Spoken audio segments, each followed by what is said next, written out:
Welcome to Dunans on a fairly blustery July day. We're at about 15 degrees centigrade, so it's not exactly warm, and yet we're in the height of summer. We've got some announcements today which I'm really pleased about, so without further ado, let's get on with it. Well, here we are at the top of the drive at Dunans Castle, and I'm showing you all of this so you can see where, if you come for a tour, you'll be parking in the post-COVID world. So we're opening 2 tours on August the 3rd, and there will be 2 tours a day.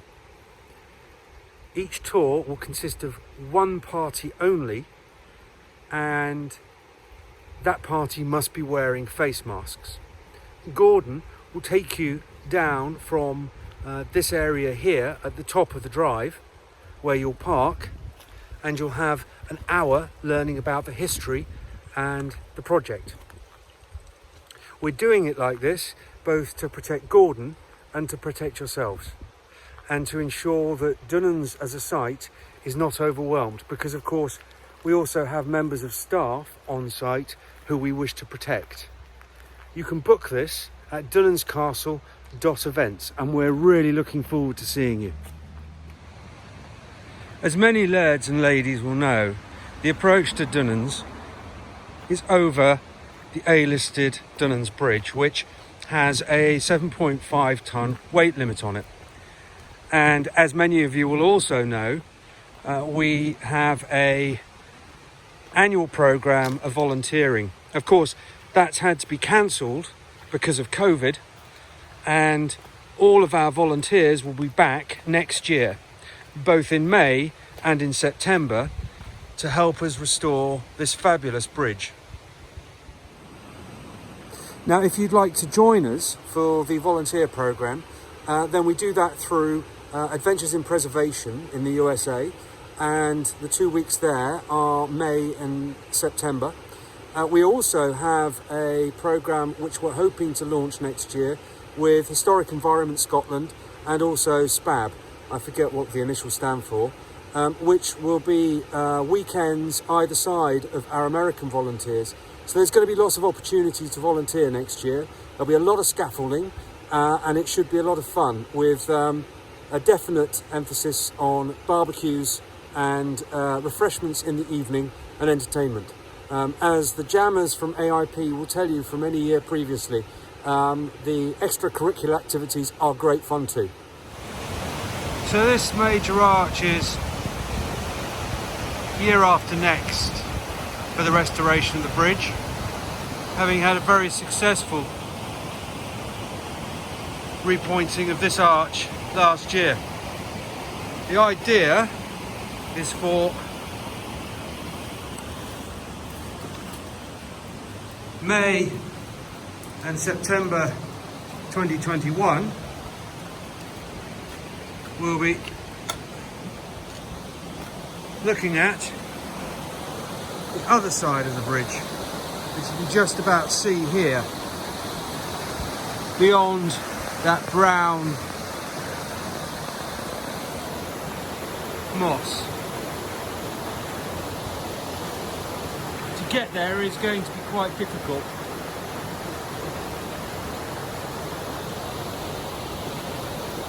As for things that have happened on site, well, there have been many. One of which, I'm pleased to say, is bearing fruit with our pasture management.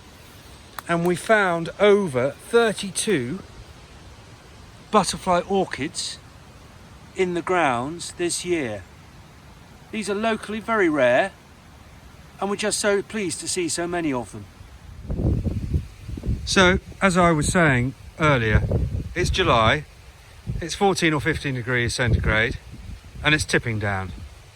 This is customary Argyle weather, and I just felt I should share it with you, alongside a view of the partially completed dry stone wall that's being built along our boulevard parking, an area that lads and ladies will be very familiar with if they've come for a tour here.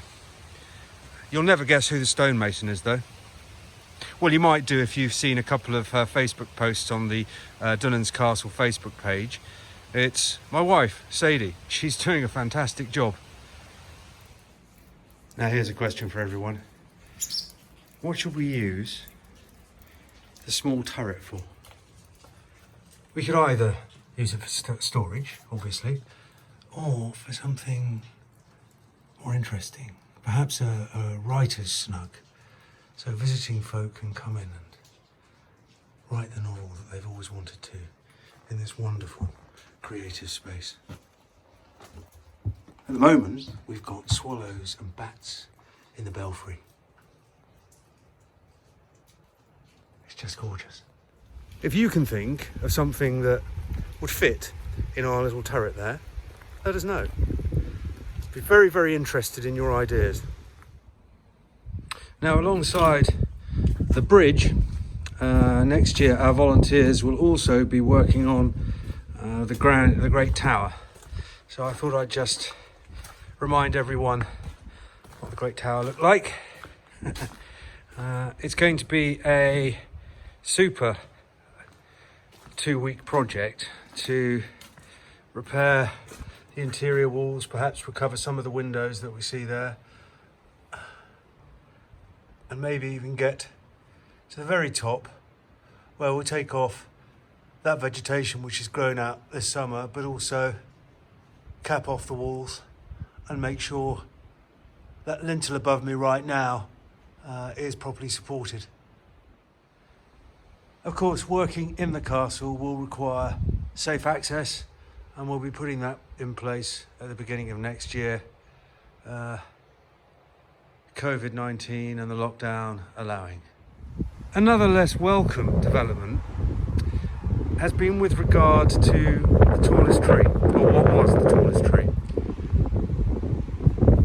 As you can see, it's looking a bit threadbare. We think the problem is possibly drought, climate change. We're not sure. It could even be some sort of fungal disease. Unfortunately, we don't own the ground on which it stands, so we can't do anything to ameliorate the problem. Although, having spoken to some tree surgeons, they think that the only solution is to fell it, which is a great pity. Now, as you can see, we're fairly overgrown at the moment. That's entirely purposeful.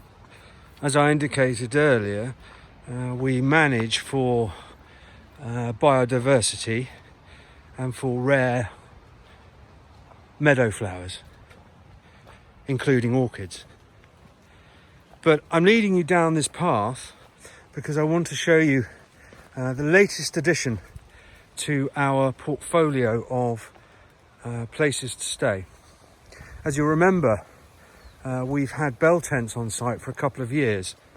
The problem is that in Argyll, where the customary weather is rain, we were finding that the bell tents weren't doing very well. And so we did a bit of research and found that actually the best thing to do was find something a little more permanent and yet still mobile. Not a caravan, because caravans possibly wouldn't be as aesthetically as pleasing as we'd like in castle grounds. So over the last few weeks, as folks who follow us on Instagram and Facebook will know, I've been building, well, I'll show you, hold on, a shepherd's hut. Now, it hasn't got its cladding on. The cladding at the moment is below the wheels, and that's the next bit of the endeavour. But the windows are in, as you can see, as is the door. And the idea is that this is going to become, when it's fully insulated and lined,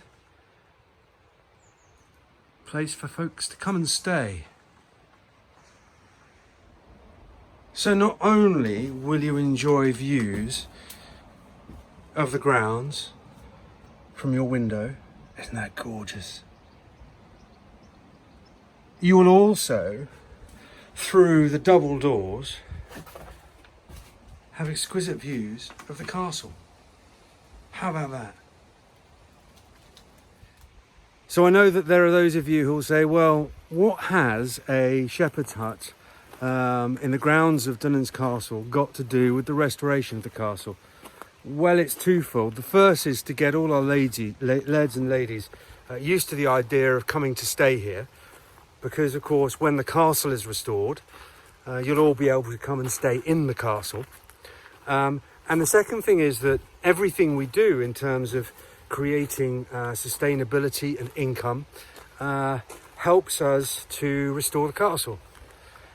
I think that's pretty clear, and if you want to help us by becoming a regular, staying in either the shepherd's hut or the Laird's Retreat, we'll welcome you with open arms.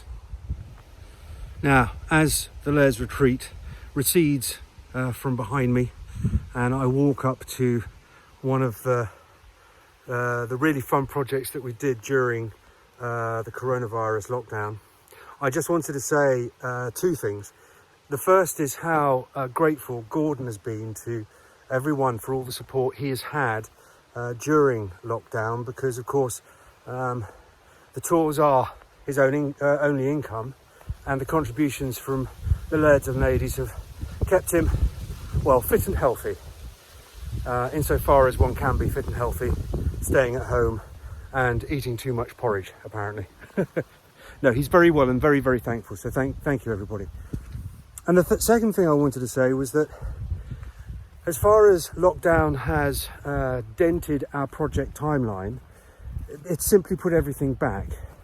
Things are very changed, but we intend to continue with the programme, to continue with the restoration, the consolidation, and hopefully within the next 2 or 3 years we'll have fantastic news about pushing the big red go button for the final stage of putting the building back together again. Now, for those of you who've been watching us on Facebook, you'll know about our geodesic dome. This has been a fantastic project that Sadie and, well, I've contributed a bit, but Sadie and her mother have managed over the last 2 or 3 months. It's been great fun. We've had a lot of building and a lot of growing. Here's our new green shed for our peas. But it's been a fantastic project to keep us sustainable in the long term. We've even, over there, got some serious composting going. And I think projects like this, the gardening and the sustainability, have been one of the major lessons from coronavirus. As a family, we're now much more able to withstand the vicissitudes of the global situation, but also as a business and as a project, we have created a level of resilience. And resilience is something also that we have contributed to the local community. As some of you may know, I am chair of the Local Development Trust, and as chair I have been helping coordinate the resilience effort of the community. And Scottish Laird has contributed printing and materials to ensure that our community, the community that supports this project, some of whom work on this project, like Anne and Tristan, have been supported during the worst months of what has been a particularly difficult time. And so thanks for watching, and thanks for your support, and we hope to see you at some point in the next few months. Just remember that it is going to be limited access. You can't visit without booking one of the special tours with Gordon, and that's really for everybody's safety. As soon as we can lift those restrictions, we will, but until then, this is really the only way that we can see of getting people here, which of course we want to do because we love seeing you all. And when you do come, wear your face mask, which is a safe mask, and enjoy what Gordon has to tell you. We'll see you next time.